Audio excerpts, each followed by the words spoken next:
Welcome back to another Explainer. I am so incredibly excited to dig into today's topic with you. We're looking at a massive, almost unbelievable reversal of fortunes that took place during the Revolutionary War's Southern campaign. Now, we often think of warfare in terms of grand sweeping maneuvers or, just overwhelming troop numbers. But today, we're going to look at how muddy roads, river crossings, and basic human hunger actually decided the fate of the American South. Let's get right to it. I mean, it sounds totally impossible, right? How did a tide battle win a war? How on earth does an army fail to actually win the battlefield on a given day, yet still walk away with a massive region-defining victory that literally changes the course of history? That is the central paradox we're going to be untangling in today's Explainer. Section 1. The Strategic Gateway. Let's look at Berkeley County's geography. Okay, let's dive into this. To really understand this paradox, we have to look down at the dirt, the rivers, and the roads the armies actually fought on. The true linchpin of the war down here wasn't just the sheer number of troops each side could muster. It was the ground itself. Looking right here at the South Carolina Lowcountry map, you'll see key waterways like the Santee River. That river acted as a massive natural barrier for troop movement. You couldn't just march an army anywhere. You had to cross where the geography allowed. And right there, nestled in this network, is Moncks Corner. This specific area was the ultimate bottleneck. It completely controlled access between the coastal ports and the vast interior of the state. This brings us to the concept of a strategic gateway. Basically, it's a vital geographic location controlling the supply routes, roads, and river crossings necessary for military success. Whoever controlled the roads and rivers of Berkeley County essentially controlled the flow of supplies all the way down to the major port of Charleston. They held the literal keys to projecting power across the entirety of South Carolina. Basically, control the gateway, control the war. Moving to Section 2, Defeat at Moncks Corner and the Domino Effect. So what actually happens when you lose the keys to that gateway? Well, losing a geographic linchpin triggers a terrifying domino effect. It all started in April 1780 when British Colonel Banastre Tarleton launched a surprise night attack against the Americans at Moncks Corner. Caught totally off guard in the dark and thrown into complete panic, the Americans were decisively routed.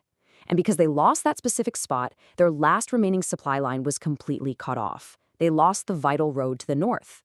Without food and supplies flowing in, the final domino inevitably fell. The major port city of Charleston was forced to surrender to the British. It was a massive, absolutely devastating early win for the British forces, all because they took the gateway. Section 3. Greene takes command. A shift in momentum. Following the timeline here, we start with that crushing defeat at Moncks Corner in April 1780, which, as we just saw, led directly to the fall of Charleston. Following that, we have yet another harsh blow for the Americans at the Battle of Camden. Things were looking incredibly bleak, right? The British were gaining the upper hand they desperately wanted in the southern colonies. But then, between 1780 and 1781, a crucial shift happens. General Nathanael Greene takes command of the southern campaign. This change in leadership sets us on a direct collision course for the pivotal Battle of Eutaw Springs in September 1781. And here is the guy who stepped into that incredibly difficult role, Major General Nathanael Greene. He was given the monumental job of leading the American army and reclaiming the South Carolina interior from a deeply entrenched British occupation. Worse yet, he was inheriting an army that was often starving, highly demoralized, and just poorly equipped all around. He had to figure out how to beat a well-supplied enemy that held literally all the geographical advantages we just talked about. Section 4. Clash at Eutaw Springs. The cost of plunder. Now, what's really interesting about this slide is how a deeply relatable, very human element completely altered the outcome of the battlefield, and honestly, the entire war in the South. The Americans under Greene fought brilliantly at first. They pushed the British forces back and actually took over their camp. They had all the momentum. But then, they stopped. Driven by sheer exhaustion and undeniable hunger, the soldiers paused to loot the British camp for food, supplies, maybe a decent pair of boots. And that impromptu snack break cost them dearly. They lost their momentum, which gave the British precious time to regroup and counterattack. Because of that delay to plunder, the engagement ended in a tactical draw. Neither side truly won the field that day. Which brings us to Section 5, a strategic victory. Winning by tying. So, yeah, they tied. On paper, nobody won the ground. But that tactical draw at Eutaw Springs was actually a massive strategic victory for the Americans. It effectively spelled the end of the British campaign in the South. Just look at these numbers from the battle to see why. The troop strengths going in were fairly even, around 2,200 American soldiers versus 2,000 British soldiers. But contrast the casualties. The Americans suffered about 500 casualties. The British, however, suffered around 700. Even though the Americans paused to loot, and even though the battle ended in a tie on the ground, Greene's forces inflicted incredibly severe, disproportionate damage on the opposing army. So the crucial point is this number right here, 700. The British lost 700 soldiers. To put that into perspective, out of a total force of roughly 2,000, that is nearly a third of their entire army wiped out or incapacitated in a single tied battle. A military force that depleted simply cannot hold a vast hostile interior territory, no matter how many strategic gateways they previously controlled.